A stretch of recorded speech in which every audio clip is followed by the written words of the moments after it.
ಎಲ್ಲರಿಗೂ Christmas special ಕಿಡಿಯೋವನ್ನು ಯಾವ ರೀತಿಯಲ್ಲಿ ನಾನು ನಮ್ಮ ಮನೆಯಲ್ಲಿ ಮಾಡ್ಕೊಳ್ತೇನೆ ಎಂಬುದಾಗಿ ನಿಮ್ಮೊಡನೆ ನಾನು ಶೇರ್ ಮಾಡ್ಕೊಳ್ತಾ ಇದ್ದೇನೆ. ಇದಕ್ಕಾಗಿ ನಾನಿಲ್ಲಿ 1 kgಯಷ್ಟು ಮೈದಾವನ್ನು ತೆಗೆದುಕೊಂಡಿದ್ದೇನೆ. ಈಗ ಇದಕ್ಕೆ ನಾನಿಲ್ಲಿ ಒಂದು 4 ಟೇಬಲ್ ಸ್ಪೂನಷ್ಟು ಚಿರೋಟಿ ರವೆಯನ್ನು ಸೇರಿಸ್ಕೊಳ್ತಾ ಇದ್ದೇನೆ.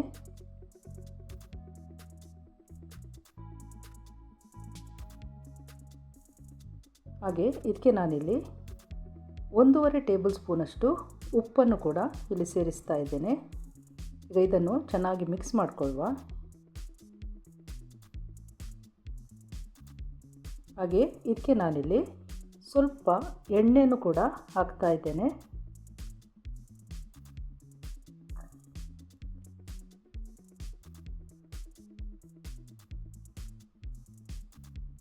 ಈಗ ಇದೆಲ್ಲ ಚೆನ್ನಾಗಿ ಮಿಕ್ಸ್ ಆಗಿದೆ.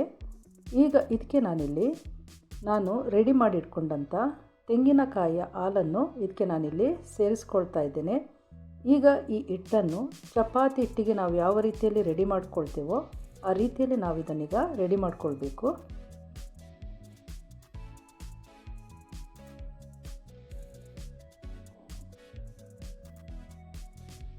ಈಗ ಇದು ರೆಡಿಯಾಗಿದೆ. ಈಗ ಹೀಗೇ ಇದನ್ನು ಸ್ವಲ್ಪ ಹೊತ್ತು ನಾವು ಮುಚ್ಚಿಡುವ.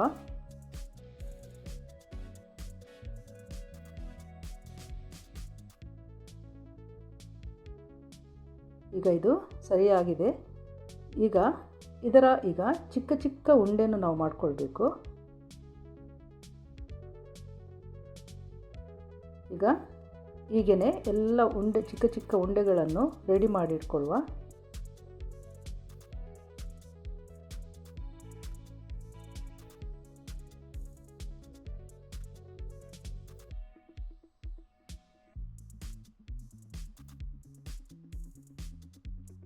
ಈಗ ಇದೆಲ್ಲ ರೆಡಿಯಾಗಿದೆ.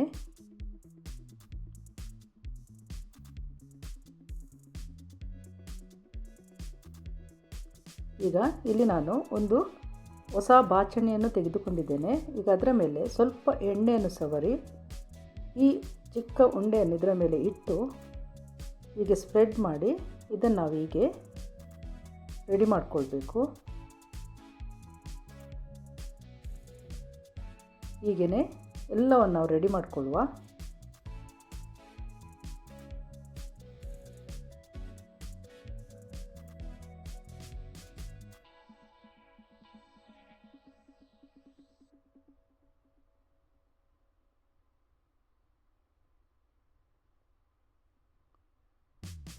ಹೀಗೆ ನಿಮ್ಮಲ್ಲಿ ಸ್ಟ್ರೈನರ್ ಇರುವುದಾದರೂ ಹೀಗೆ ಇದರ ಮೇಲೆ ಕೂಡ ಹೀಗೆ ನಾವು ಈ ಹಿಟ್ಟನ್ನಿಟ್ಟು ಸ್ಪ್ರೆಡ್ ಮಾಡಿ ಹೀಗೆ ಕೂಡ ನಾವು ಮಾಡ್ಕೊಳ್ಬೋದು.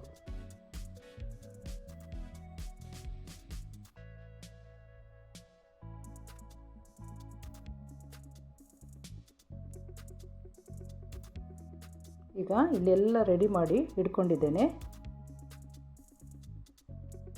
ಈಗ ಇಲ್ಲಿ ಎಣ್ಣೆ ಕೂಡ ಬಿಸಿಯಾಗಿದೆ.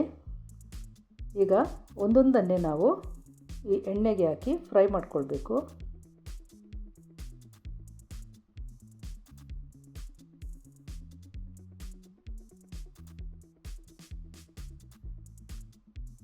ಈಗ ಇದನ್ನು ಚೆನ್ನಾಗಿ ನಾವು ಫ್ರೈ ಮಾಡಿಕೊಳ್ಳುವ.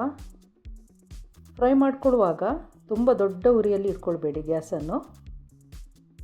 ತುಂಬ ಸ್ಲೋ ಕೂಡ ಅಲ್ಲ, ತುಂಬ ಹೈ ಫ್ಲೇಮಲ್ಲಿ ಕೂಡ ಇಡದೆ ಒಂದು ಮೀಡಿಯಮ್ ಫ್ಲೇಮಲ್ಲಿಟ್ಟು ಇದನ್ನು ನಾವು ಫ್ರೈ ಮಾಡಿಕೊಳ್ಳುವ.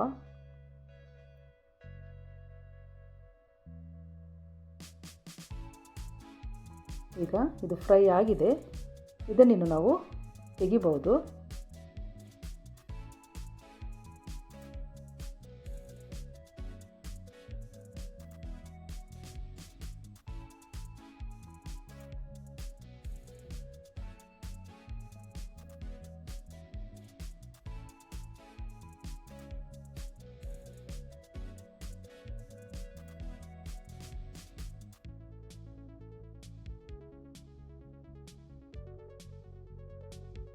ಈಗ ಎಲ್ಲ ತೆಗೆದಾಗಿದೆ. ಈಗ ಇದಕ್ಕೆ ನಾವು ಇಲ್ಲಿ ಸ್ವಲ್ಪ ಸಕ್ಕರೆ ಹುಡಿಯನ್ನು ಸೇರಿಸ್ಕೊಳ್ಬೇಕು. ಅದಕ್ಕಾಗಿ ನಾನಿಲ್ಲಿ ಸಕ್ಕರೆ ಹುಡಿಯನ್ನು ತೆಗೆದುಕೊಂಡಿದ್ದೇನೆ. ಈಗ ಇದನ್ನೆಲ್ಲ ಇದರ ಮೇಲೆ ನಾವು ಸ್ಪ್ರೆಡ್ ಮಾಡಿಕೊಳ್ಳುವ. ಬಿಸಿ ಬಿಸಿ ಇರುವಾಗಲೇ ಈ ಸಕ್ಕರೆ ಹುಡಿಯನ್ನು ನಾವು ಹಾಕ್ಕೊಳ್ಬೇಕು. ಹೀಗೆ ಎಲ್ಲದಕ್ಕೆ ಇದು ಸಕ್ಕರೆ ಹುಡಿ ಮಿಕ್ಸ್ ಆಗುವಾಗೆ ಇದನ್ನು ನಾವು ಚೆನ್ನಾಗಿ ಹಾಕಿ ಹೀಗೆ ನಾವು ಕಲಿಸ್ಕೊಳ್ಬೇಕು. ಈಗ ಇದು ರೆಡಿಯಾಗಿದೆ.